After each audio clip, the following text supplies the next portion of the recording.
And welcome back, everybody, to another episode of Bubba on the BatFlip, episode 51.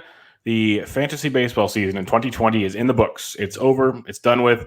Playoffs are starting up on Tuesday, so it's going to be ramping up. And you never know, 2021 is just right around the corner, hopefully COVID-free. So we'll recap real quickly. Our 2020 season's got a lot of listener questions, which is great. Keep those coming all off season. I will say this much. We'll get to listener questions. Some of them I'm going to give pretty vague answers because we're going to have to dig in more to answer those in the off season because there's some pretty deep questions that there's zero chance I'm going to give you a good answer for right now. Like, not a chance. So just giving you a heads up there. But before we get on that, you can get me on Twitter at BDintric and my co-host, as always, on Twitter at BatFlipCrazy. He is the man, the myth, and he's not a myth anymore. He's the legend that is just dominating fantasy baseball seasons. Toby, how are we doing, man? Oh, Bubba, we're doing good. I tweeted it out, but today was just one of those days where you just got to be, things just kind of hit. I went into the day like hoping to win one of my four main event, or not hoping to win, but like I was winning leading two heading into today, but was really struggling to hold on to one of them. So I wasn't even really thinking too much about the third because I knew I needed kind of a perfect day. And Brady Singer came through with an absolute gem, and then Drew Smiley. I mean, we've talked about him on the show a few times now, and I tweeted last week before his first start of last week that this was the start of his Cy Young campaign for next year, and he looked great. And honestly, the ump was questionable today, like just all over the place. I mean, sometimes it worked for him, sometimes it didn't, but some fielding, and I'm apologize because I have a fantasy spin on it, and I know you're hurting because of the Giants, but some of the fielding, man, the Ole fielding where Belt and it just was like, come on, guys, this is it. So that was but anyways, it just worked really well, and then I got a big day in the online championship. I was 9th overall heading into today with just Smiley going, so I just had one pitcher. And so I wasn't super confident, and I got Trey Boo Boo, your guy, hit the grand slam. I had Odor, who hit 2 home runs. It was just like one of those days where everything kind of aligns, and it just happened to be on a really important day of the season. So I feel really lucky to have done that. But it definitely feels good. I mean, I worked super hard, for a long time to on all of these leagues, and so it's nice to win some.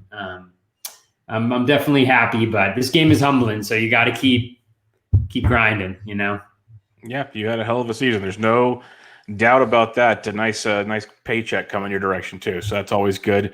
Gets you ready to play more next year. The platinum probably with Vlad and some other good stuff like that. So it makes it more palatable, but it makes it.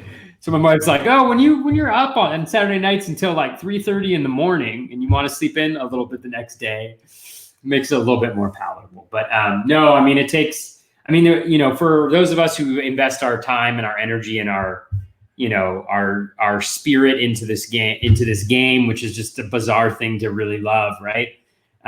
It takes a support network to support you, and so it is nice to be able to say, hey, there's a little on there. And Justin Mason is asking if you can borrow $20. I love Justin. You're the best. Yeah, Mason always comes through good, and he needs that because he has to probably pay his wife back, as she tweeted out 12 times today. So good luck, Justin. Good luck with that. It was a fun season for sure. Yancey's in the chat room as well, and he's finished 15th in Listener League 2, as he reminded me of.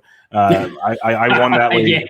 I won that league pretty easily, but the other Listener League I finished like 4th in or 5th. That one was an awesome. There's like 4 guys. One of them, Baseball Pods, was up there, and Joe, I believe it was Joe, won it. It went down to the wire. Like some of your leagues you had, it was awesome to watch those guys battle it out. And Joe actually won like 3 other NFBC things. And so there's like the good thing, I guess, I'm going to put out of all this, why I stumble across all of this is we got a lot of tweets about people that won some big stuff, and they thanked us for that, which means a lot because it's pretty cool. Like obviously we bust our butt to win leagues that we're in. Like you say, you stay up till 3:30 in the morning doing your things every Saturday night.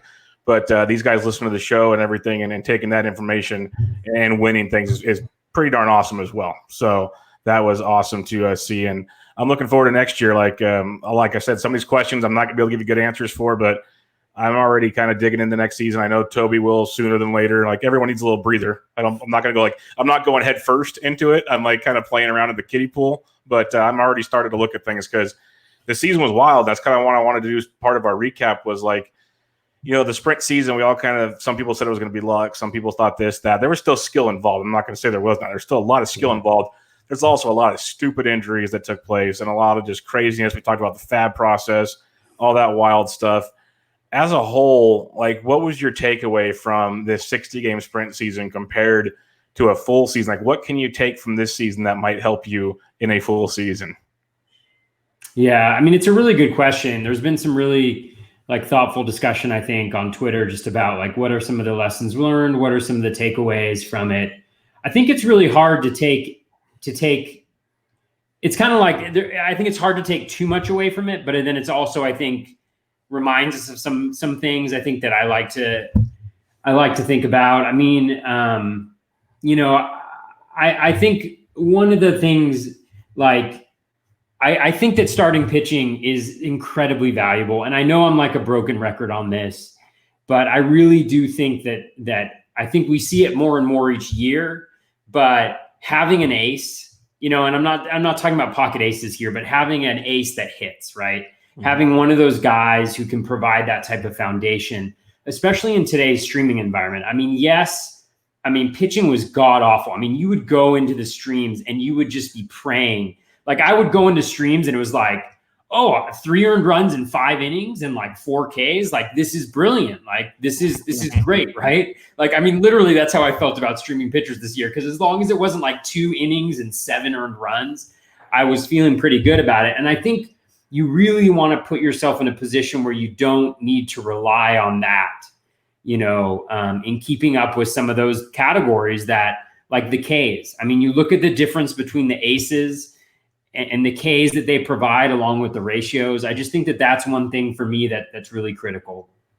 I think closers, yes, this year was different, but I think each year we kind of see that, there's a little bit more volatility in that position. And I think managers and front offices are getting smarter, and they're realizing that they don't necessarily need to commit to that one guy every single year or throughout the whole year, or going with maybe a little bit more of a high leverage situation.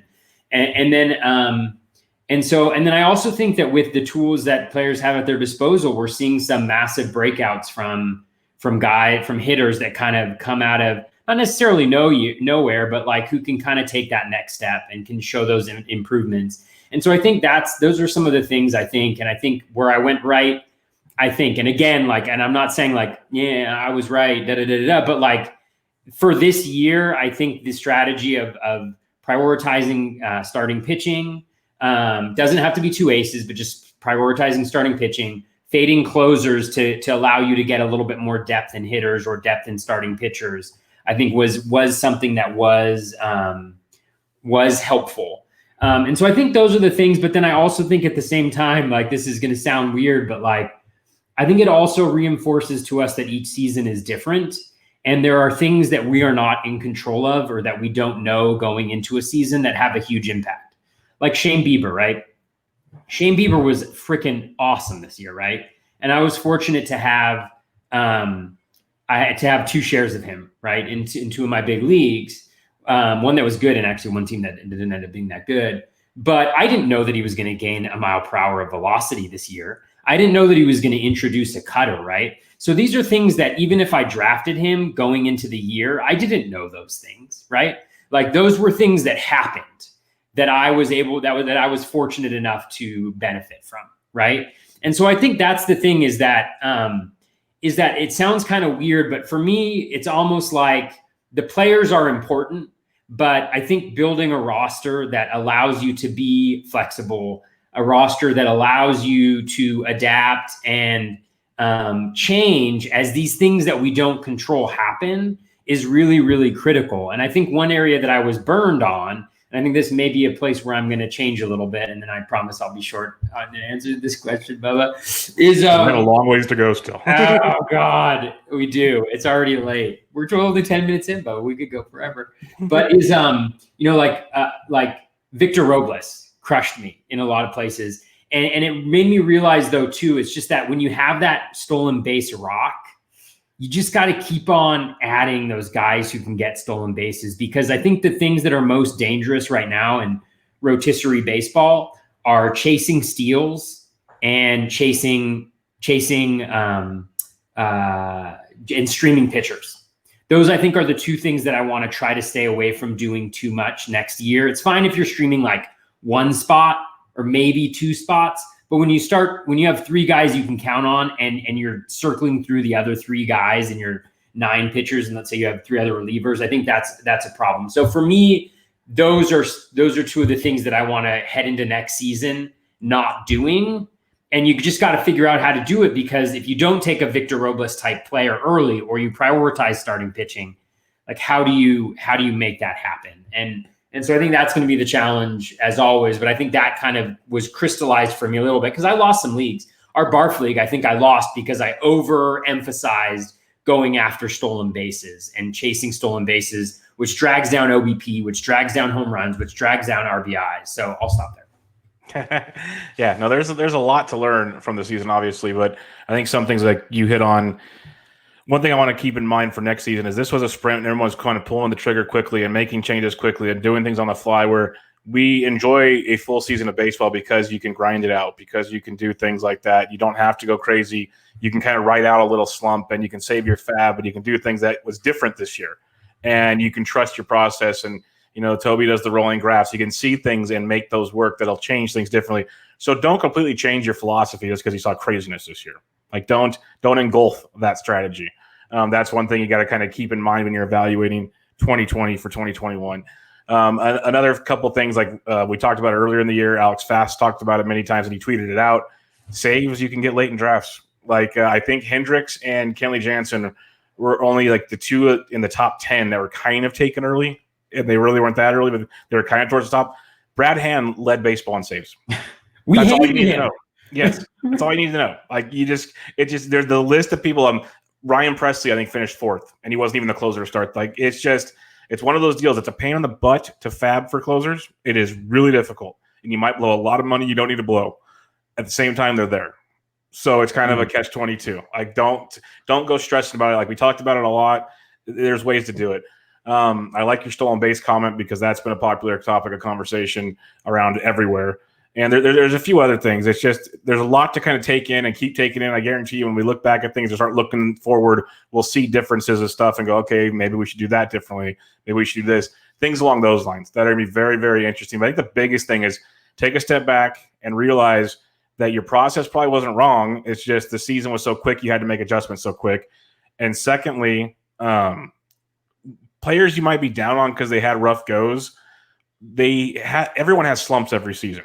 Like you look at guys like J-Ram, started off slow, then he started going like fire for three weeks. Imagine if he had 4 more months. Like there's all these guys that I'm not saying they're going to hit like that for 4 months, but say they hit for that 2.5 to 3 of those 4 months. Like these numbers are like huge. So some guys that really struggled, they might have had a 2-week stretch that was awesome. Now start factoring that in throughout the whole season. Next thing you know, things aren't as bad as they look. So Freddie Freeman's pace was like 150 runs, 150 RBIs, and 40 home runs and a 343 batting average over a full season. Ridiculous stuff. So yeah, there's a lot of things to take away, a lot of things to kind of take with a grain of salt, a lot of things that we'll dig in on more. That'll make things quite interesting to see like what really matters and what doesn't. Because really, we don't know what really mattered, but we can at least try to figure that out. What would you do differently? Obviously not much because you won almost everything, but what would you do differently? If I were to do my drafts over again, this sounds kind of crazy, but I would have taken more starting pitching. I think that Phil Dussault, we were. I mean, I wasn't critical of him, but I was shown his draft board, without knowing it was him. If I knew it was him, I would have been like, oh well, that's probably the smart thing to do. But I think he took like 5 or 6 pitchers, in his first like 8 or 9 picks, which seems super heavy, right? We wouldn't bat an eye if you did that for hitting, but for pitching, we were kind of amazed. And if you look at him, he finished consistently high up the board, I think, with a lot of his teams. And the best team that I had in the main event we started off, and this is actually kind of ridiculous. I was talking to my co-manager, Andrew Matney, shout out to him, but like our first 5 picks, check this out. Our first 5 picks for the best main event team that I had this year, Shane Bieber, or actually no, Max Scherzer, Shane Bieber, Javi Baez, Chris Paddock, Victor Robles. I remember when he made that Paddock pick because you didn't like Paddock, and then you took him because he fell to you in the 4th round. You're like, okay, I got to take him, and you still hated it at the time. Yeah, well, I mean, shout out to Andrew. I'm not going to throw him under the bus, but that was his pick. Yeah. But even with Paddock, I mean, the thing is, it's like the floor is so much higher for those guys, and so yes, the pick wasn't right, but I think the 3 out of the 4 may be actually like the way to go. I mean, I think if you look at the guy who won it, Tommy, and again, I mean, we're picking, right? We're picking right here. We're picking examples, but like Tommy, who won it, pretty much going away. He took a hitter in the 1st round, but his next picks were, I think he went, what did he go? He went somebody, then Darvish, then Woodruff. Who did he have? Oh, I think he took 3 of his first 4 were pitchers, but he took a hitter to start off with. I think he went Trey Turner. I actually have this like right in front of me because I was looking at it because I think it's interesting to see like which players show up the most. So it was he went Trey Turner, Bieber, Darvish, Woodruff. And so I actually think that's a really interesting way to start off with 3 of your first 4 being starting pitchers, because I really think there's something to having that core 3 to really rely on. So I think that's what I wanted throughout the season. As the season went on, I wanted more pitching. I was desperate for pitching on some teams because the guys I was throwing out there, the risks I was taking that weren't worth it and ended up costing me big time. I mean, I still won, but I had some opportunities that were definitely missed. It was because I didn't have enough hitting. I mean, I didn't have enough pitching. Hitting actually was great. And so, yeah, I think that's what I would do differently.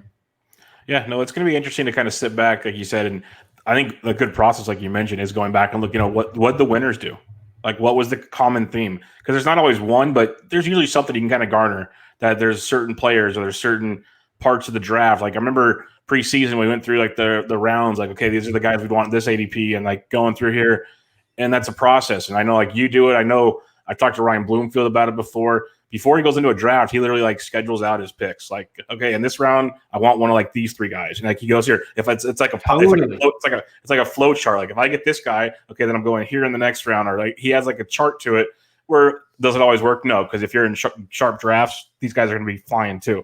But it gives you an idea of what you're looking for, how to build your team, the way you like to build your team, and go from there. So lots of ways to do it. We'll attack all that stuff in the offseason and get you ready for 2021 because it's a long ways away, but it'll be on us before you know it, especially if we get spring training like you expect, which will be awesome. So we'll enjoy that. Got the postseason coming up for a month, which will be sweet as well. But let's do some awards. Like the real awards, they'll get handed out here in the next month. Let's do fantasy baseball awards. And Toby and I attacked it in a fun way. Like we talked about beforehand, we didn't really talk before we filled out our deal, but we kind of had the same idea in play for this because you could just go, okay, MVP, okay, it's Freddie Freeman or Fernando Tatis Jr. Okay, yeah, that's easy. And I probably went the easy way in pitching. We'll go there in a minute. But when we're talking MVP, Toby, who is your MVP for fantasy baseball this year? Ooh, well, my MVP for fantasy baseball is you, Bubba. Oh goodness, I didn't write it down, but you are my MVP. I just want to say that. But honorable mention number 1, since we have to talk about actual fantasy baseball players, other than you, Bubba, is I put down Luke Voigt. And so I think we took like similar but slightly different approaches. I think I was kind of looking for guys maybe later on in drafts who represented a ton of value. I mean, Luke Voigt was awesome. Like the end of the season, he petered out a little bit, and I think that's to be expected. I mean, I think that's one thing we saw in this shortened season is how dramatic the swings, the ups and downs can be during a season, but we kind of forget about that, I think, because it's so long. But he was just incredible. I mean, I think he led all of baseball in home runs. He had over 50 RBI.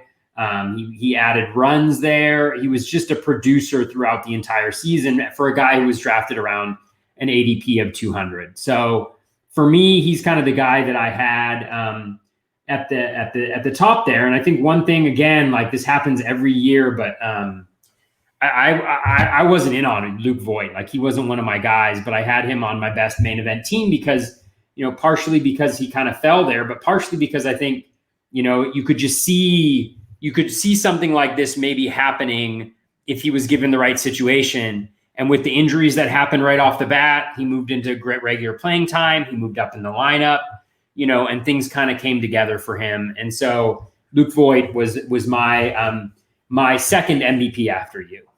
Oh, thank you.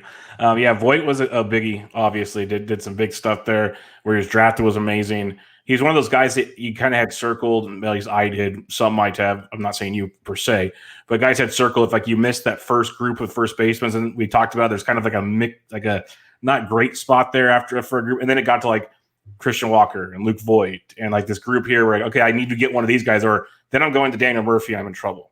So it's like he kind of fell in that range there. So I like that quite a bit. I have a first baseman as well. He went about 100 picks before Luke Voigt, around pick 85 to 90. And it's a guy I've loved forever. I know we were fans of him because he's like ultra consistent time and time again. And this year he just really burst on the scene. He had like a couple weeks just tearing the cover off the baseball. And in the end, still finished the year great. And that's Jose Abreu. He is nonstop productive for your team. One of the top first basemen and fantasy players in general on the season. Hit 321 with 19 homers. Everything you want to see from him was through the roof. I've already seen people say there's no way he can do it again. And yeah, he probably doesn't hit 321 again. But the power's been there a lot. Like I'm not going to knock that at all. On that offense, he's going to have tons of chances to drive and run. So that's another discussion for another day. But I still think he's going to be more viable than people are already giving him credit for next season, which means he might just get drafted at the same spot or lower, which is outstanding to hear. But Jose Abreu, Mr. Consistency, he was my MVP, and there could have been many, like we said, but I really loved what he did at a position that was deep but not great deep, all that we talked about many times. So Abreu was big for me. Who's your honorable mention?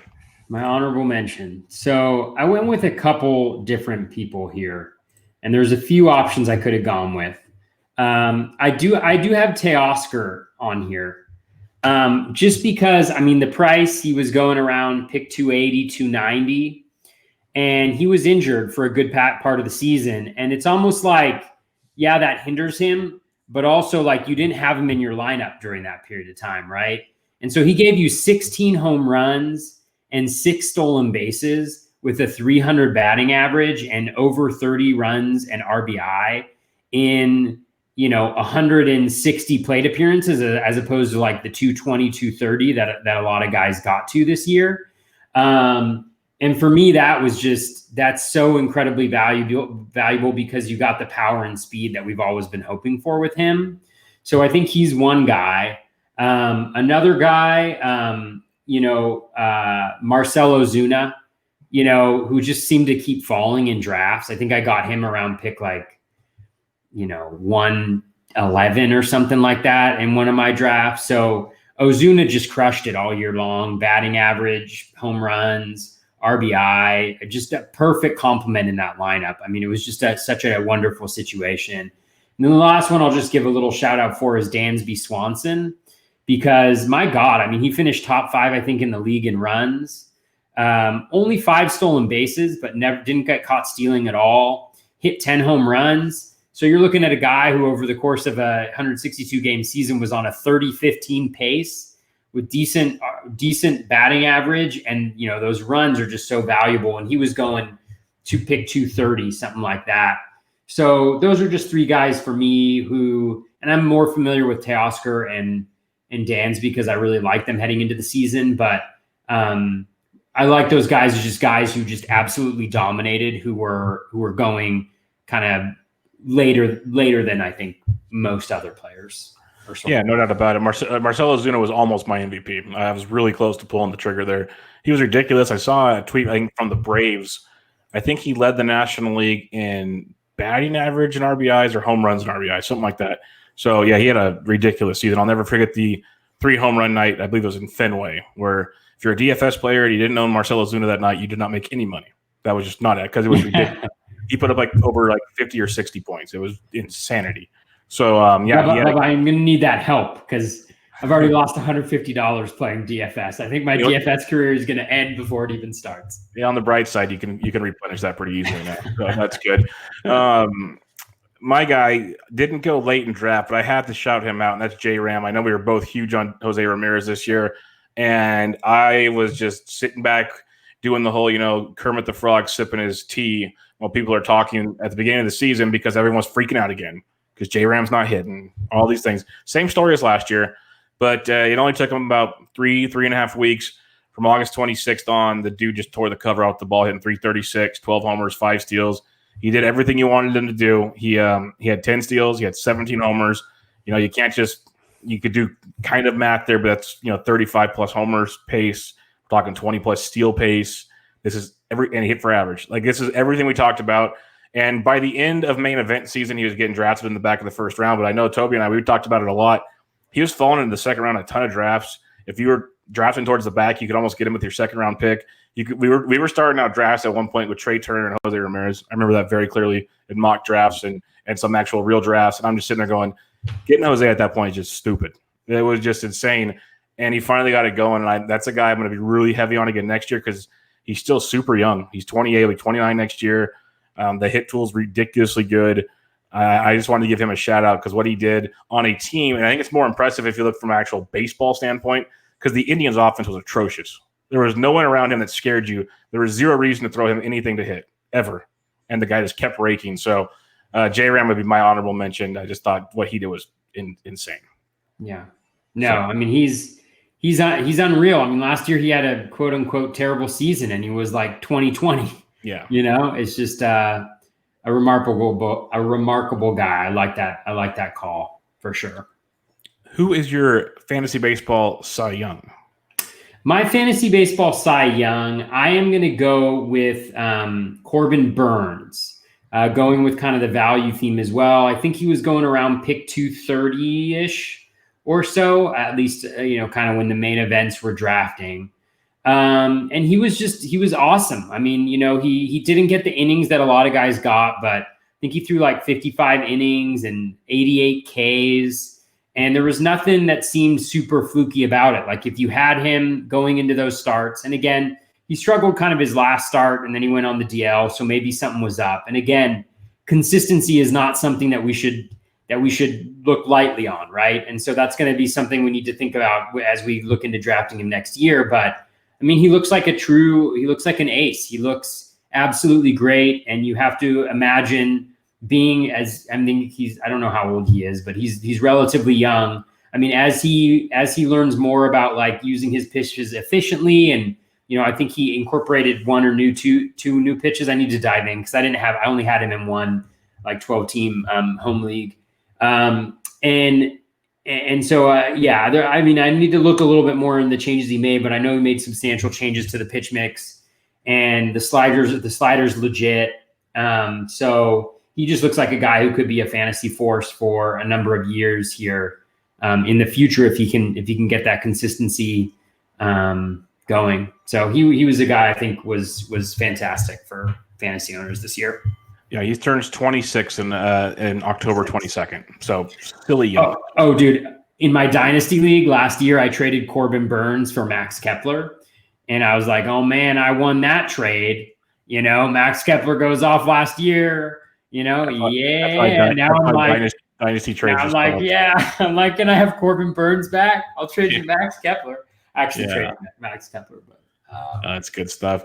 My fantasy Cy Young went around pick 38. I love the Burns call. He was huge, like you said. The consistency. People get bored. Go look at his last 5 or 6 starts, 7 starts or so. It's pretty ridiculous. But mine was Yu Darvish because if you want to talk consistency, there weren't many more. There's some guys that we're going to talk about here in a minute that were very close to getting this for me. But Darvish was like the farthest down the draft list. Those are the guys I wanted to throw up there. He was awesome. He was one of my favorite targets going into draft season. He had a 31.3% K rate this year. He had a 31.3% K rate in 2019. That's pretty consistent. And his walk rate got even better this year than it did last year. Given last year had that first half where it was super high, and then he was insane in the second half. So it might have been lower in the second half than it was. I didn't dig in that far, but you get what I'm saying. He did everything we expected him to do from what he changed in 2019. So it's one of those changes we could trust. Kind of like we talked about, we'll have to look with certain guys, what can we trust? Darvish's was legit. And to top it off, he brought in at least one more new pitch, if not two. So he has like 8 or 9 pitches right now. It is stupid what he's doing out there. I'm a big Yu Darvish fan. I'll be all over me. And next year, problem is he's probably going to be a top 5 fantasy pitcher getting drafted next year. So the value's out the window now. So we'll have to see how that plays out. But Darvish is my Cy Young. It was awesome. I wanted to give him the Cy Young for this because he probably won't win it for real life. So I'm going to give him for this. Yeah. No, that's a great shout. And I didn't have Darvish on any of my major teams, really. I think I might have had him in one league. I have him in a dynasty league. And yeah, I mean, he was incredible. And what I worried about was the consistency, and he showed it this year again. So we have now a year and a half of just a really incredible starting pitcher. And I agree with you. I think he'll be going back end of the first, early second, heading to next year, barring any type of injury setbacks or anything like that happen over the next little bit. So yeah, definitely a good shout. Who are your honorable mentions? So as you'll notice a theme, I like to include a number of different honorable mentions. I don't like to I like to draw outside the lines, Bubba. So for me, I have 3 guys. I think the first one is Kenta Maeda. Again, going around pick 160 to 180, probably 150, maybe. I can't remember where exactly he ended up. Another guy I didn't really have any shares of, but yeah, I mean, he was absolutely fantastic. The Ks weren't as high as some of the bigger guys, but still really, really good. His 6 wins was terrific. Helped out your whip, held out your ERA, just like really fantastic contributor for where you drafted him, and on a lot of the top teams as well. He's one guy who I think is going to be interesting for next year because I do think that there's some peripherals that kind of point towards him being pretty lucky this year. The BABIP is way down. I don't have it in front of me, but I feel like it's under 210. And then the strand rate was also pretty high as well, above 80%. So again, a guy that I think we're going to need to be careful of next year in the sense that, yes, he's a very good pitcher, but one of those guys who I don't think we were able to get those couple starts where you get kind of destroyed that we saw happen to almost all the starters this year, including Lance Lynn, where your kind of regression catches up to you, right? And so I think he's great, and I'll be really interested to see about where he's going in drafts next year. I think that'll be really, really interesting. Who are your other ones? Oh yeah, I forgot. Trevor Bauer. I mean, what can you say? He was great. Strikeouts, innings. The wins weren't necessarily there, but he can't necessarily control that. And I think one thing that's fascinating, right, is the 3-day rest. The 3-day rest is super interesting because that seems like something he really wants to do. And he's a free agent after this year. And I'm fairly certain that he may push to do that. So tell a team and I think the Reds would be, obviously there's the driveline connection, but that would throw the fantasy world for a loop because if a guy can go every 4 days, I don't know how many extra starts that is in a season. I can't do that, but if a guy goes 40 starts instead of 30 with the skills and the volume that he's been able to produce when healthy, and it appears like last year was probably a fluke. I don't think he's as good as this year or maybe the year before that, but I think there's a middle ground there that's still really good that he's probably at. So that's going to be really fascinating. And for him, from a player perspective, if he can do that successfully for a season, and he's always said he's going to do 1-year contracts from now on. I mean, imagine from like just a money-making perspective. I mean, the amount of money you can make on a 1-year contract showing that you can pitch a full season healthy and well on 3 days rest, like what type of a value that is for a guy. I mean, that could be incredible. Just really super interesting. And so that's going to be something to mind. And so we don't go too long. Devin Williams is my other guy that I have on here just because 27 innings, 53 Ks, a .33 ERA. I mean, the 53 Ks, I didn't see what Zach Davies' total ended up being this year, but that's probably pretty similar to Zach Davies. So you don't necessarily get like and Zach Davies was great, and I traded for him in a dynasty league because I think there was some concrete changes that the Padres did, prioritizing his changeup that can make him effective in the future. But that's incredible. 27 innings, 53 Ks, and those type of ratios, even though the volume is smaller, they're so good. And I think what it does for me is it just says, don't buy these guys in the draft. Who were we into during the draft as one of these long reliever guys?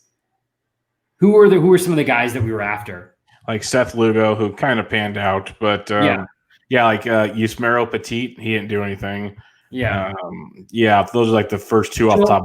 There was many that didn't. Don't draft them because every year there's a guy maybe who's not as good as Devin Williams. I mean, this is that's like good, one right? top 1 percentile. For sure, but there are guys who end up being this good every year. Do not draft them. Pick them up once you've seen them doing the work already that makes something like this possible. Yeah, but anyways, he was fantastic. He was great. The Maeda thing was awesome because we talked consistency. He was just great. Like, you could almost lock in 6 innings. Like, you could almost basically lock in a quality start all day long, which was great this year because, like you said, blow-ups were everywhere. So he was phenomenal for that. Bauer's going to be very interesting for multiple reasons. One, because people say he's doctoring the baseball, so we'll see how that plays out for next year. I don't care, whatever. They're all doing it. Yeah, so. Exactly. That's why I don't care. But there's people actually pointing it out about him, so we'll see how that affects things. Like, that could get interesting. And then the contract thing is very interesting to watch because I think teams will be more inclined to do it if it's a 1-year deal because they're not having to invest multiple millions of guaranteed dollars if he gets hurt or whatever. Okay, screw it, we're done. We can trade him. There's a ton of things you can do in a 1-year deal, and you could play the game like you're thinking. Well, I don't need his arm for more than this season, so if he wants to go blow it, fine, let's go. Like there's a lot of things you can do in that respect. And I pulled up his records, and obviously it's different, but let's just say on average a pitcher throws 30 starts a season. Like some will throw more, some will throw less. If you do that, every 3 days rest, pitching every 4 days, you probably talk in another 10 to 12 starts at least. So you're talking 42 plus starts. Say he goes 6 innings a start, all of a sudden now he's getting 25 wins, maybe all those strikeouts. Like that changes things in a big way, a big way. So definitely something to monitor, like you said. It'd be fun to see. But my honorable mention, because Bauer was almost my Cy Young over Darvish. And I was really, really close to doing that because he was ridiculous what he did time and time again. And this other guy, my honorable mention, like I have to mention him because I wasn't a Shane Bieber guy. I slowly became a Shane Bieber guy by draft season. I think I had him ranked 5th or 6th in my starting pitcher rankings going into the season. I didn't own him anywhere because people were grabbing him before I did. But he was awesome. I'm not going to knock it. There's still a lot of things I want to see. Like he had a 91% left on base rate. That's pretty good. Like tough to sustain, to be honest. Like really tough to sustain. It is? Yeah, just go throw that out there to people watching at home. Tough to sustain that. He's like a career like 75 to 80% one. So just if you go back to 80%, 11% drop off, it's a lot more runs. So that's going to be really interesting to see how that goes forward. Plus, there's already discussion of him being the top pitcher taken, which I won't do. We talked about it last episode. Neither one of us is there as number one. We agree he's going to go very high, and he should. But at least as of last week, we weren't number one with Shane Bieber. So that'll be interesting going forward. But I had to at least give him an honorable mention because he was ridiculous. Even though he went second round most of the time, he returned almost top billing. So that's hard to ignore. DeGrom was great, Cole was good, but he performed better than Cole probably in the end of things when you look at player raters and whatnot. Actually, I believe when I looked at Razzball player raters, Bieber was the number one pitcher in fantasy. Yeah, he was number one in Ks, number one in wins, number one in ERA, and maybe WHIP. Another factor, and like we'll get into this stuff. We'll do episodes because we have to kill a lot of time or whatever. We kind of pick we're gonna pick like 4 or 5 guys and just kind of deep dive into them. And I think Bieber is a fun one because one thing I really want to look at, and you're smarter at it than I am, but I will give my best effort. And I think it'll eventually will be talked about this offseason. I won't say it won't be. There's a lot of smart analysts out there. But we have to take Bieber's season with a grain of salt because he faced the AL Central so much. When you look at other divisions of who they faced, Not that he wasn't going to be good, but start factoring in maybe 2 or 3 starts against the Yankees or a couple starts against the Blue Jays, or they have to face, a team in the West that's actually hitting the baseball, which really didn't happen this year. Things along those natures. Like, that could change things real quickly. So we got to – how do you calculate that? You can't. But it's something you have to at least think about going, okay, that 91% left on base rate maybe doesn't happen if he's facing the AL East once in a while. Things along those lines. Yeah, and Phil Dussault had a good tweet where he was talking about that. I think people were talking about Bieber as number 1. He was saying, I think that he had a number 3 or number 4, and that was the reason why, is because, not only that, but he also avoided, he faced the White Sox at the end of the season, but I think he missed all the previous things, and he had like 3 starts against the Tigers, and he had a particularly easy schedule. And so, I think that's definitely a part of it. And I think there's definitely improvements in skill, and he's a lot better than before. And then I also think that there was them a lot. And it'll be really interesting to see what Major League Baseball does next year. I mean, I assume that they'll probably move to the full schedule now that they've kind of got things figured out a little bit. But I would assume so, yeah. At the same time, I mean, we don't really know what is all going to be happening in the world, right? So it'll be really interesting to see how they do that. If it's the same schedule as they usually have it, is it, maybe they, I don't know, maybe they do something different. It'll be really interesting to see what happens. They're obviously playing with the game. They're using this as an opportunity to play with the game a lot, with the playoff expansion and trying all these different things. So I don't know. It's going to be really interesting to see. No doubt about it. We'll wrap it up with the Rookie of the Years here. Who was your Rookie of the Year fantasy baseball wise? Because everyone's going to point to Lou Bob, but when you look at Lou Bob's numbers, folks, I'm just going to say it's not as great as one would think. But who do you have for Rookie of the Year? Yeah, I'm going to let you go first on this one because you were the first one to put this into the spreadsheet. So I want to give you the green light on this one. Well, mine is Kyle Lewis. And a lot of people want Lou Bob, but I've actually heard some smart people in the industry that actually are on the Kyle Lewis, like in real life, should get it bandwagon, which made me very happy to hear because what he did, and it's one of those that this offseason, there's going to be a lot of people picking against him and picking for him because if you look at his hitting profile, there's like 50% that's really positive and 50% that really scares you. Like there's a lot of mix and match. And we kind of saw that going into the year, but even when I wrote about him early in the season as like a potential late round sleeper, I wrote that, when he came up, he was really, really strong. He's been injured for like 2 or 3 years, it feels like. So I'm kind of let the kid get healthy because the hit tool's always been there. Well, we kind of saw it this year. At the same time, there is a little cause for concern because the barrel rate was 11.7%, which is great. But, people had higher expectations, which is crazy to think about. His actual bacon dropped from a small sample of last year. His hard hit rate was down to 35%, where in a small sample last season was 46.5. Again, small samples, but that's what they were. But the walk rate went up. The strikeout rate went down. 28.6 is still a very high strikeout rate. But in this era of baseball, it's one thing I've said many times and others have, you got to change what you consider high strikeout rates now. Because a lot of guys strike out 25% of the time or so. Like it's just the way baseball goes. So 28.6, if the guy's hitting for the power he's hitting for, he's running on the bases, he's driving in runs, you can take that extra 4% or whatever. It's just like, look at Bobby Dahlbeck. Is he going to hit 280 or whatever the rest of the year? No, because he's striking out 40% of the time. But can he had like 8 home runs in 3 weeks. Could he finish with 20-plus homers and hit 250? Yeah, probably. That's somewhat possible. And still strike out 40% of the time because that's what Bobby Dahlbeck does because he hits the ball hard. Well, Kyle Lewis didn't really hit the ball that hard. So that's one thing I kind of want to look at. His fly ball rate went up. His ground ball rate went down, which is good. He started pulling the ball more this season. Everything you want to look at went in the right direction. But he did it consistently all season. Besides like maybe one minor slump, he still finished the season very strong. So I think Kyle Lewis should be your Rookie of the Year. Would you like a higher average? Yes, but he's never been a high average guy in the minor leagues. He's been a power guy, a little bit of speed. You got that. I think he's going to be productive in the similar range for the rest of at least for the next few years. Yeah, I had the same guy. I think you described it well. I mean, he's going to be one of those guys who's tricky for next year. Because right now, I mean, like you look at his 600 plate appearance, pace, you're talking about a 25-10 guy, and that's really nice. Where you're going to have to draft him will be interesting because, there are some concerns. I was just looking at the rolling average graphs really quickly. The contact rate definitely did a major nosedive towards the end of the season, But at the same time, there were some positives, right? Ground ball rate going down, hard hit rate going way up, towards the end of the season. And the plate discipline is solid. Like you mentioned, I think that can't be underestimated. And the stolen base potential, that's big. He's still young. He plays, actually, I don't know how good his outfield plays, but I know he can make some spectacular plays out there as well.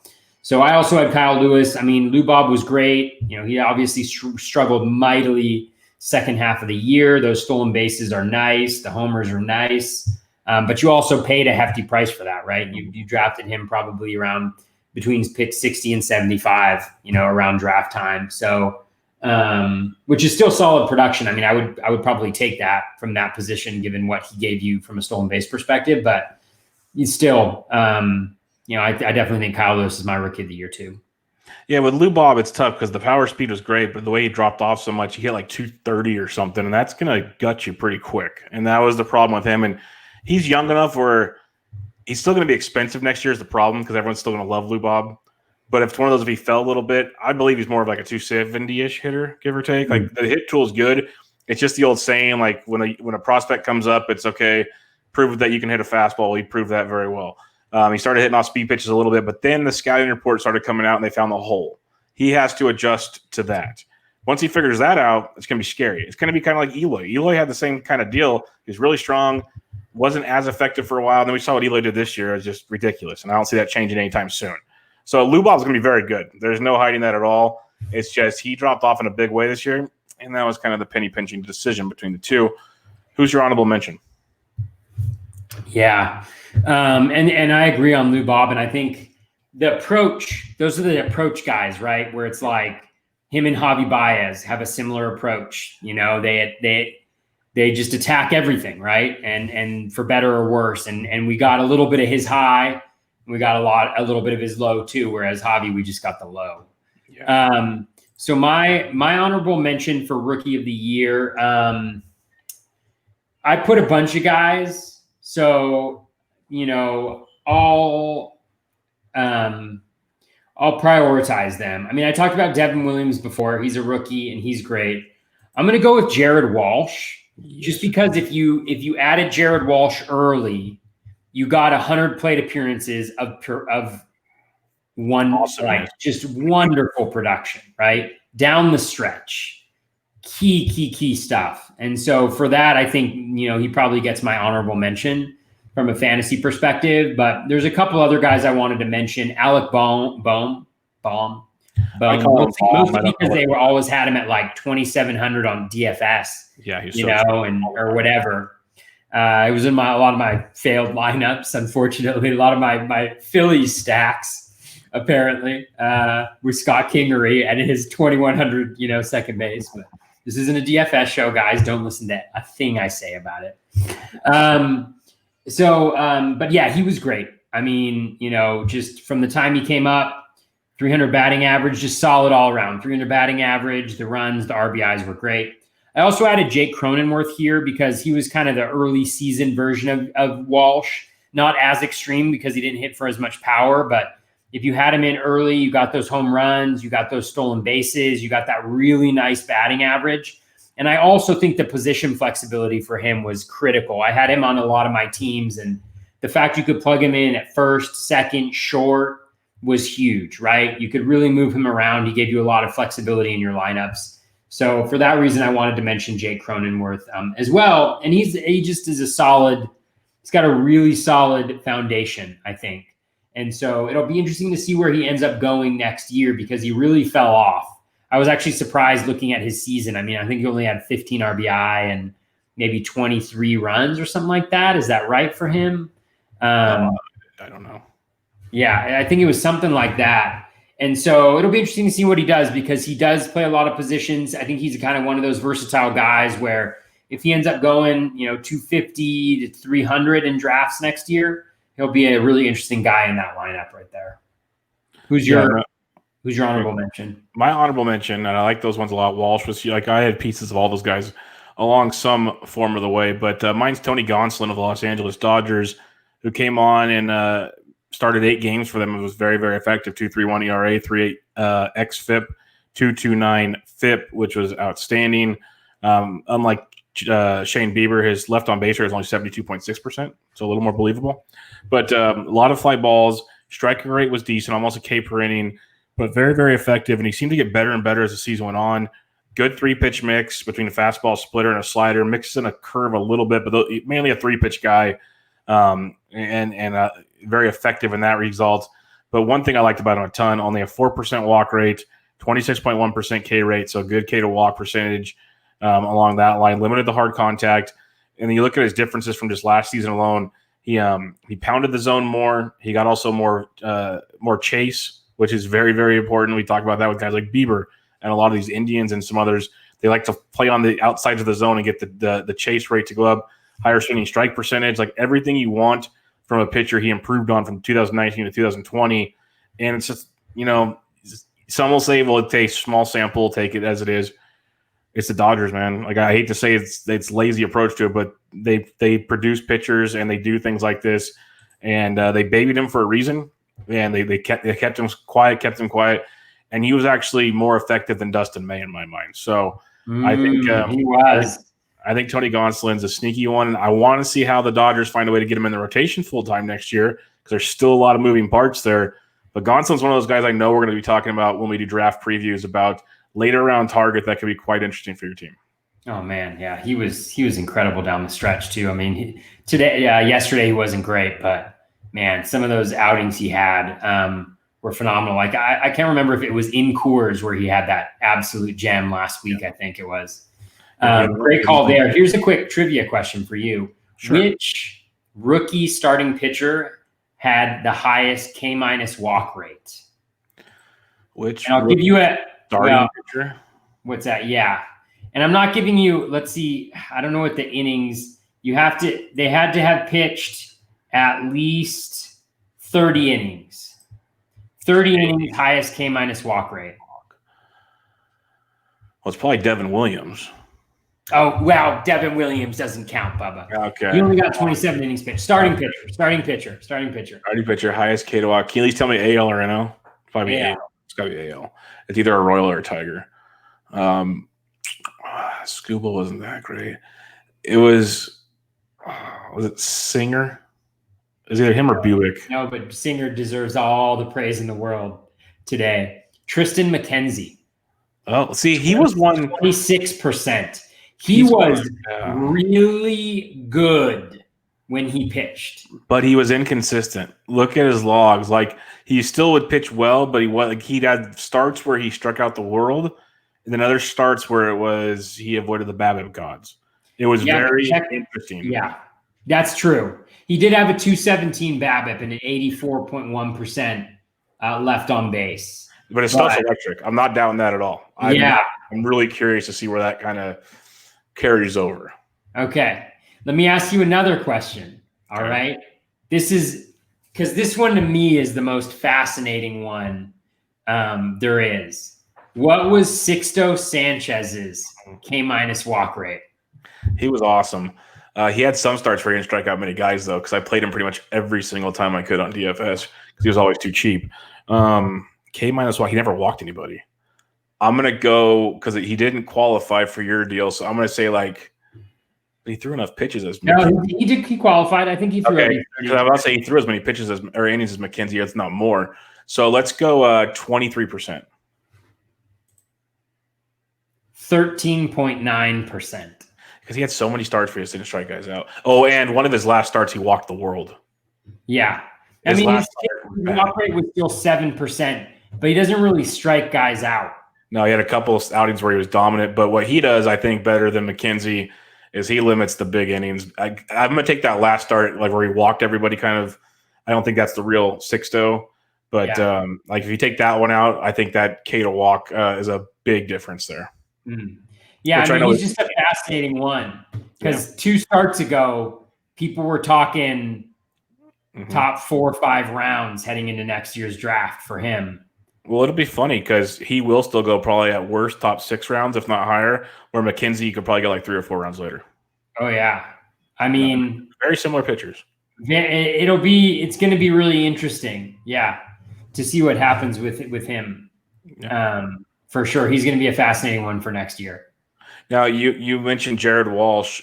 Like the biggest question is where does he play next year? Because Pujols is there, and given well, there's gonna be a new GM in town, which is Who's great. still there? I thought his contract ended this year. One more year.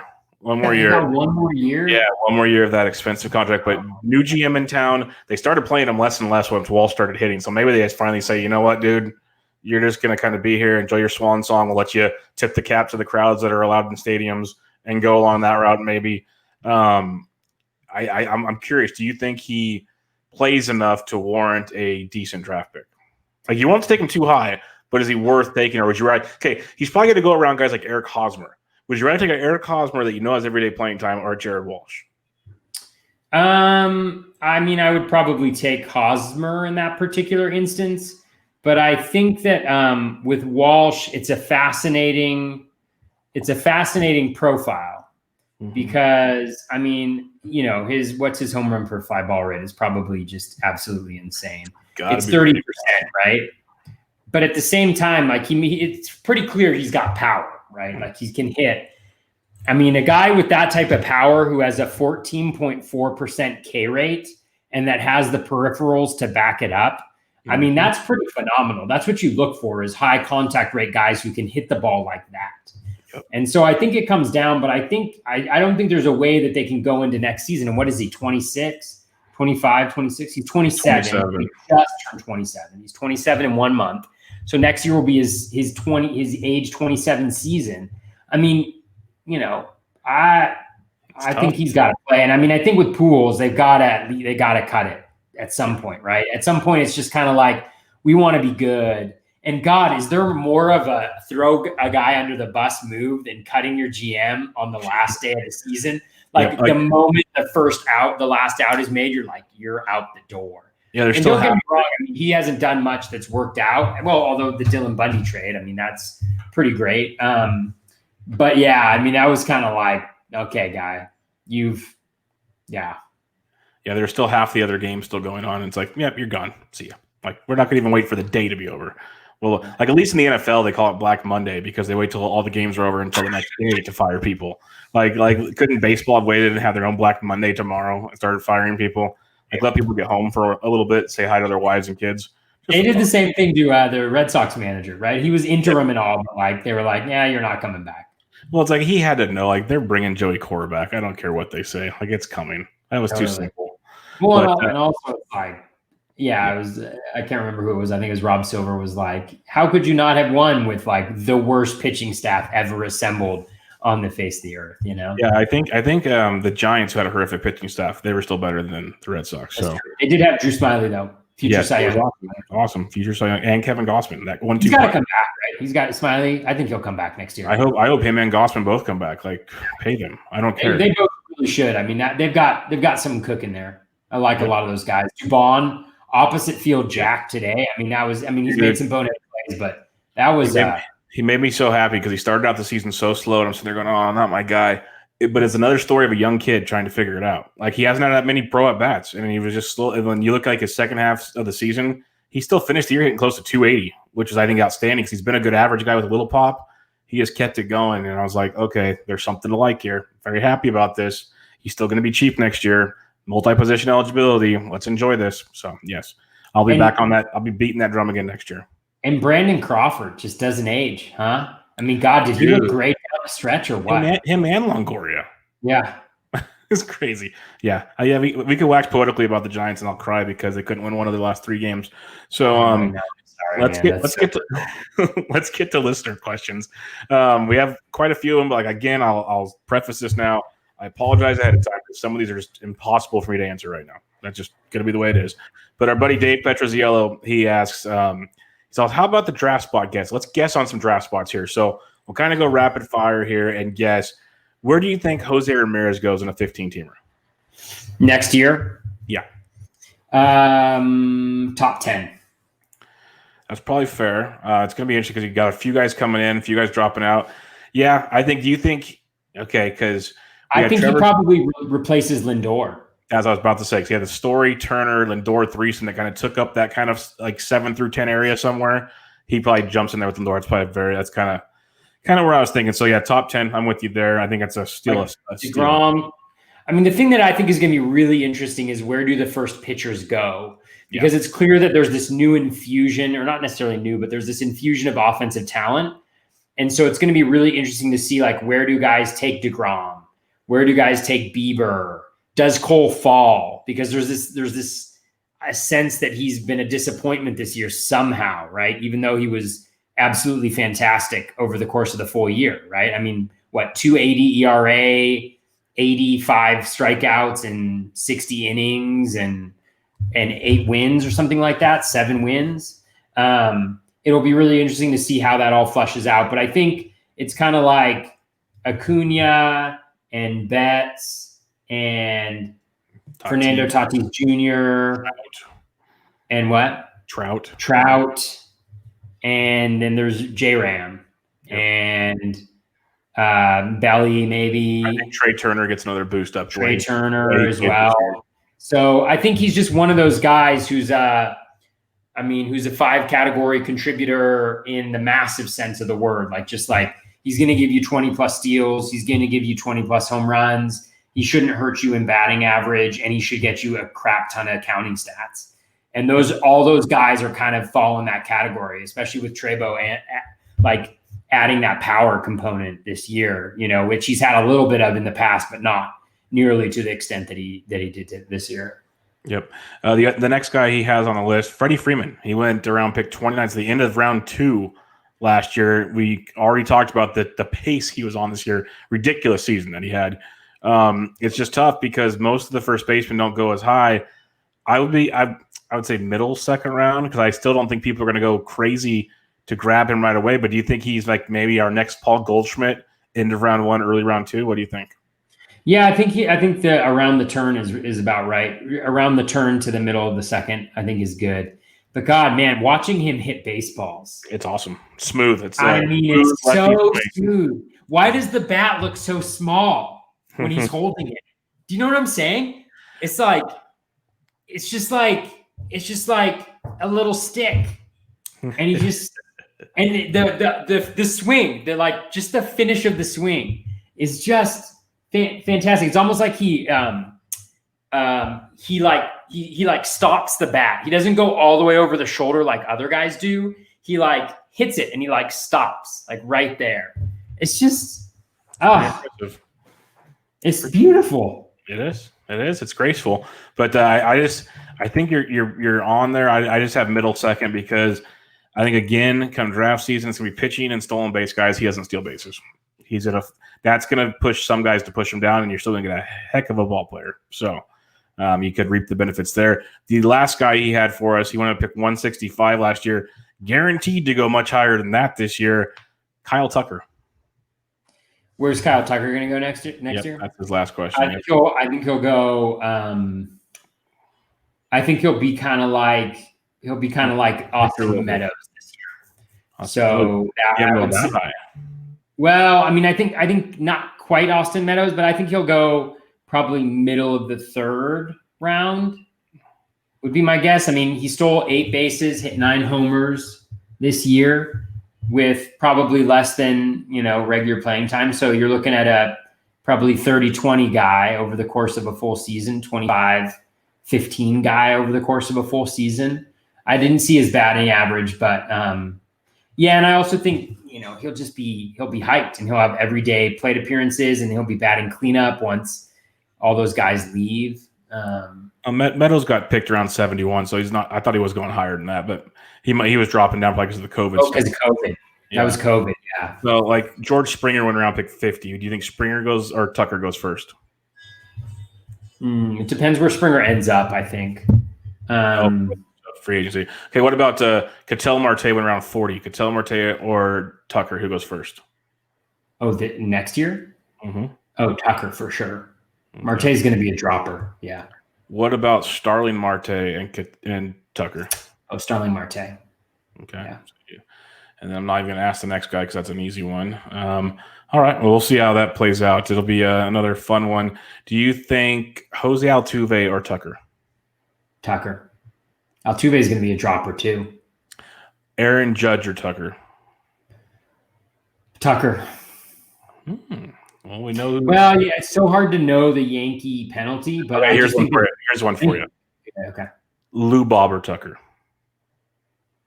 Ooh. I think it'll. Yeah, that one's close. That one's close. Yeah, that one's really close. Similar profiles. I think Lou Bob has a little bit of an advantage in terms of stolen bases.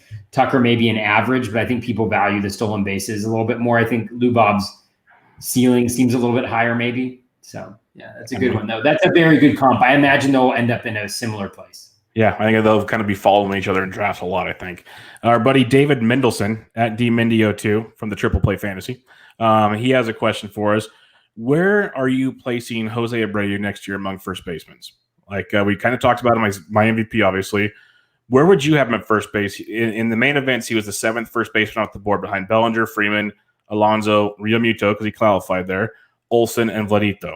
So Abreu went 4th. Or 7th, I mean. Where would you have him next year? Oh, man. Again, pure speculations. A lot of things can change. I'm just trying to look at the board so that I can get a sense. So after Bellinger, after Freeman, definitely ahead of Alonso, definitely ahead of Olsen. LeMahieu's such an interesting first baseman. I think he'll go ahead of him though too. I think he's going to be the third first baseman off the board, probably not counting Realmuto just because he's not really a first baseman.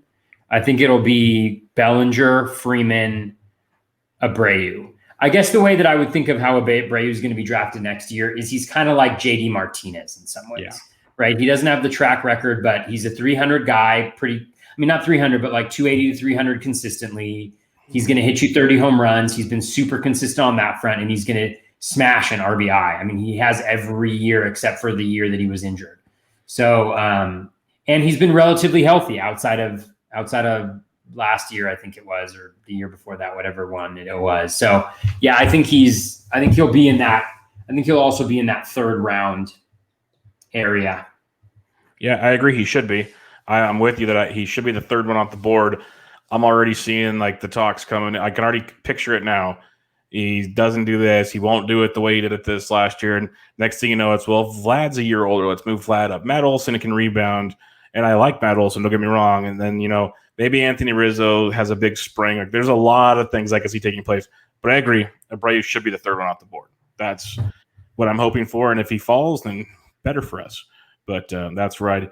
Be looking on that one. Jeff Zimmerman from the Launch Angle, from Fangraphs, from kicking butt in a lot of fantasy leagues this year. Yeah, he crushed me in our 12-team league. What was the overall effect of the NLDH during the sprint season? So we'll start with he's got a 3-parter here. So I don't have the exact numbers in front of me. Obviously, the season ended about 6-7 hours ago. But what do you think the overall effect was, like, at least for you when watching the game, analyzing the game, playing fantasy, of the NL having the DH? This is all anecdotal because I haven't had a chance to crunch the numbers, but what stands out to me is there's nobody that's really jumping out, and correct me if I'm wrong, but like there's nobody that jumps out as like having super benefited from the NLDH, right? Because I think teams were really smart at platooning. So they use it as an opportunity to platoon or to give guys a day off or to move guys who were maybe worse in the field, give them a few less days in the field. And so I think that I'd be interested to see, I'm sure Jeff is going to do some research on it. So I'll be fascinated to see how it impacted like the pitchers and stuff like that as well. I'm sure it had an impact, but it also doesn't seem to, and again, it's all dependent on like where kind of the value was, but it definitely seemed like NL pitchers still, there was more good NL pitchers. Am I making that up? But again, it could just be who's in those leagues. And so that'll be interesting to see what kind of an impact it did have, because there's nobody that even jumps out at me. It's like, oh, it's going to benefit like Eric Thames, but even him, it was like, there was anything consistent. Like, I can't think of a guy who was like the DH who played all the time and got all those at bats. So think about it from an offensive perspective.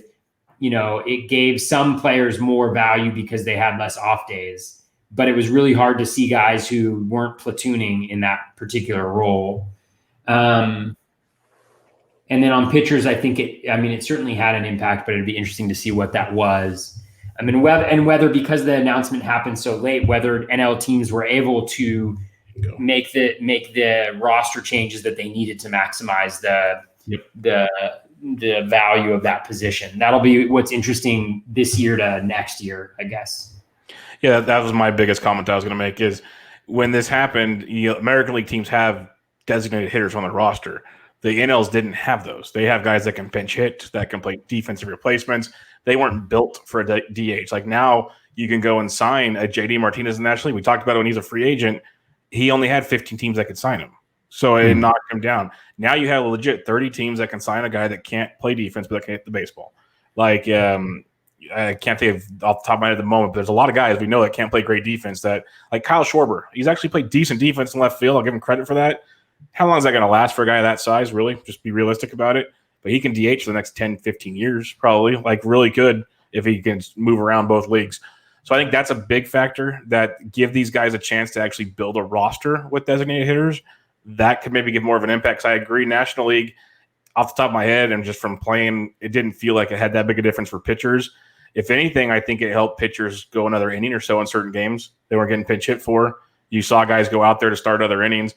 I think making pitchers throw to 3 batters out of the bullpen had a bigger effect than the DH, personally. That was goofier than goofy.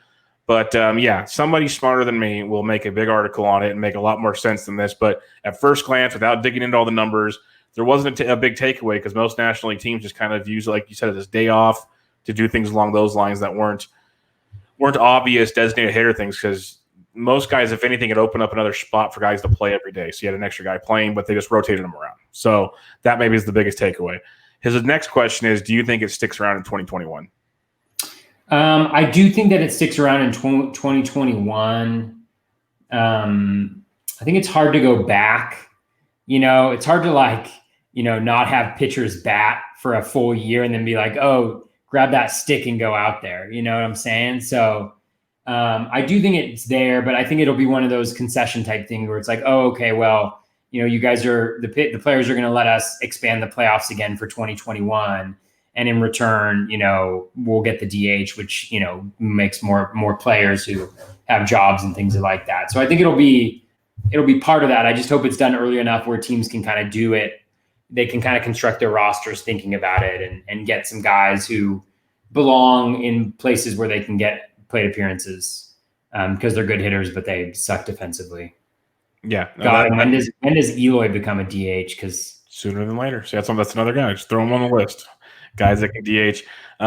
But yeah, I think they'll have it again next year. And I think it's a bargaining chip for the next a bargaining agreement in the next year that they'll use that because the players want it. It's like you said, it's another guy that can make money. So it's one angle they have to try to help the cause. And I think we all learned this year. I don't think there was an issue having it. I think it actually helped the game out because who wants to see pitchers hit? Like really, no one does. So I think it does happen. Teams can prepare properly. His last part of the question is, when will Rob Manfred get around to announcing it if they won't have one? Yeah, I know, right? I don't know. He'll do whatever he can to leverage it for whatever, It'll be at the most inopportune time for the most benefit for him. Yeah. That's when it's so cynical about the way he handles baseball. So we'll see. But I do hope it's early so that the teams can actually build their rosters accordingly. That'd be really nice. At SMMS79, he had a good year this year, came up just short, got screwed over. He texted us some things that were rough, but I know it's early. Do you have a bat or an arm you're targeting for 2021 based on their 2020 performance?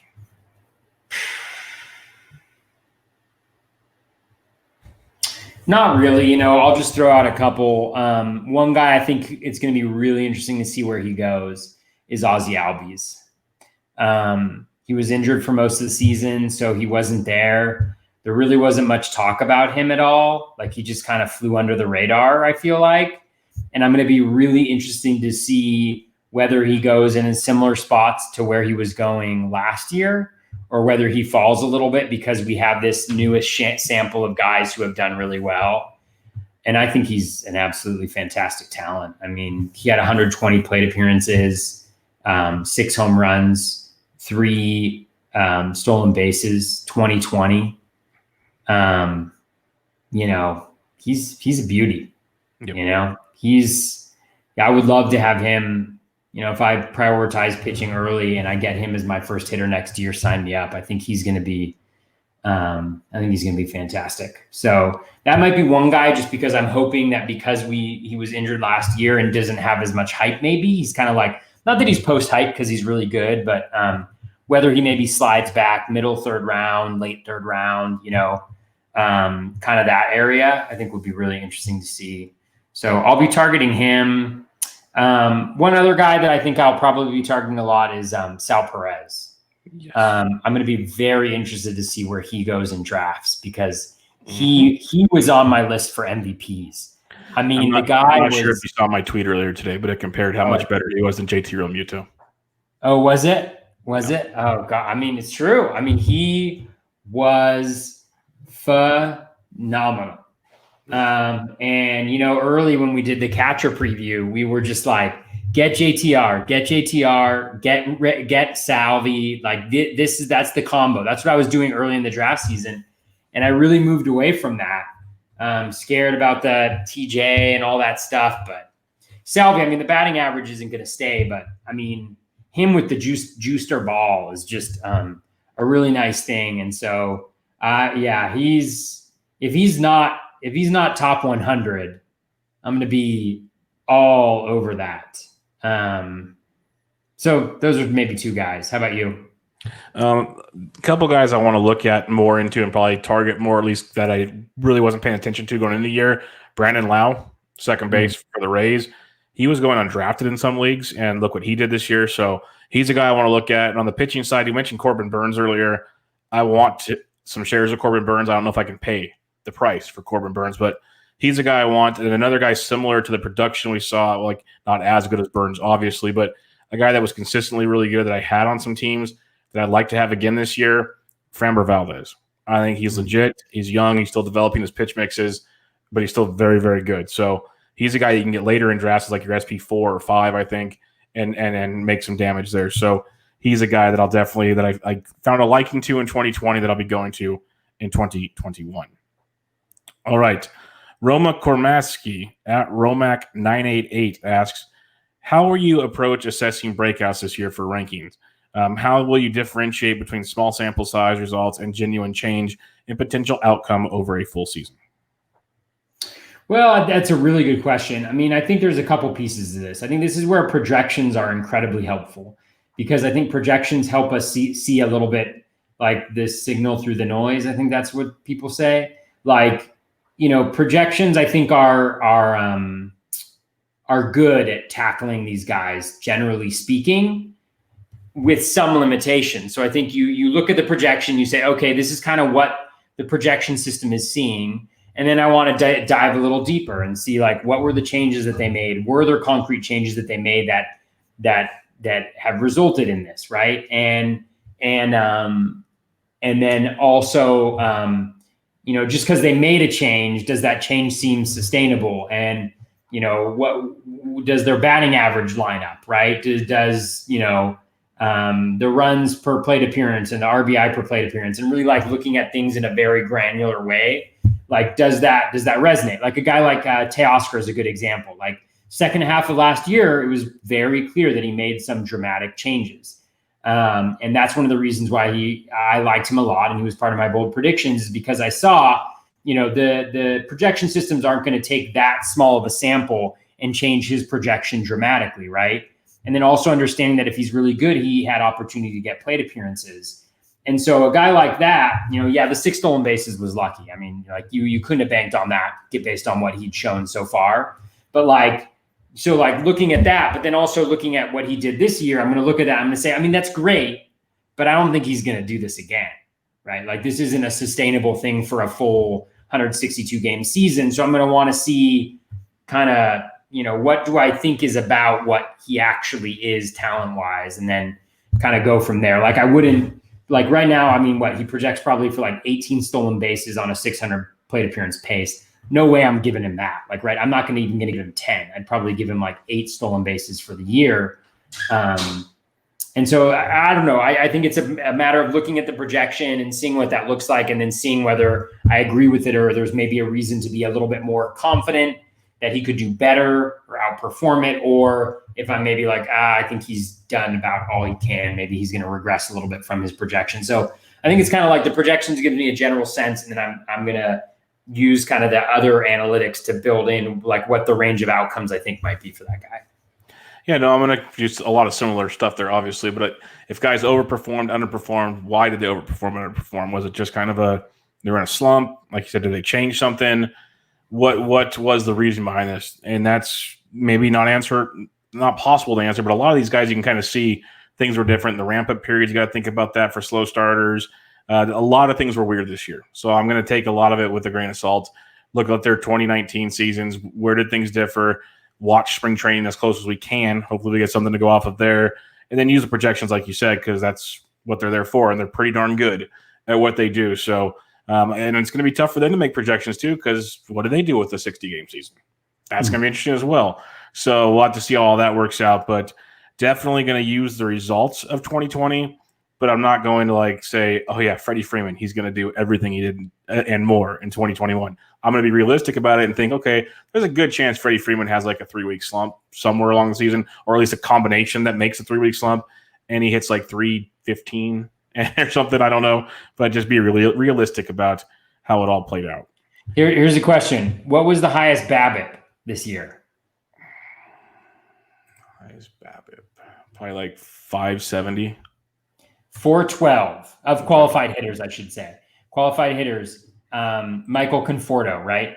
Mm-hmm. Michael Conforto, who we're talking about, is like breakout guy. He broke out this year. You know, this is the year for him. He had a 412 BABIP. Guess who had what was the lowest BABIP we saw this year? Probably like 112. 201. Wow. So Rugno was better than I thought. Carlos Santana at 201. My goodness. 201. Eugenio Suarez at 202. Max Muncy at 206. Rizzo 218. Calhoun 208. Schwarber 225. Brian Reynolds 227. So those are the guys. I would go down there and I'd just circle those guys and I'd be like, these are the guys I'm going to own in 2021. I mean, not all of them, but like a guy like Santana, who's probably going to plummet in drafts. He's older, right? You know, things like that. But again, like, you know, he had an 18% walk rate and a 17% K rate. He still managed 31 runs and 26 RBIs and 7 home runs, despite, you know, a 201 BABIP, right? Eugenio Suarez, the same thing. Like all the top 3 guys hit under 200. And so they're probably going to get hurt next year. But is that something that's going to happen over the course of a full season? Probably not. And so that's like a really good bucket to buy from. Whereas the guys at the very top, like a Conforto or a D'Arnaud, who hit 411, he had a 411 BABIP and hit like 315 despite having like a 28% strikeout rate, right? Like things like that. And obviously it depends where they fall and how much you have to pay for them. But like those are the types of things where I think on the extremes you can get some value from guys and miss out on some guys who just avoid the guys after career years generally. I mean, I think the more and more I see, the more and more I'm pro that. Definitely one approach to take there. And I want to thank everybody for their questions on tonight's podcast. There's a couple that we'll get to in the next couple of weeks that are more centric to what's coming on for the 2021 season. But I'm just going to pass on those tonight as we're running a little long already. It's late. What was that? It's late. Yep. So you can find Toby on Twitter at BatFlipCrazy. I'm on Twitter at BDentric. Thanks for listening, everybody, this year. Thanks for having a great season. Congratulations to Toby on a monster season. But this was Bubba on the BatFlip, episode 51. Catch you guys later.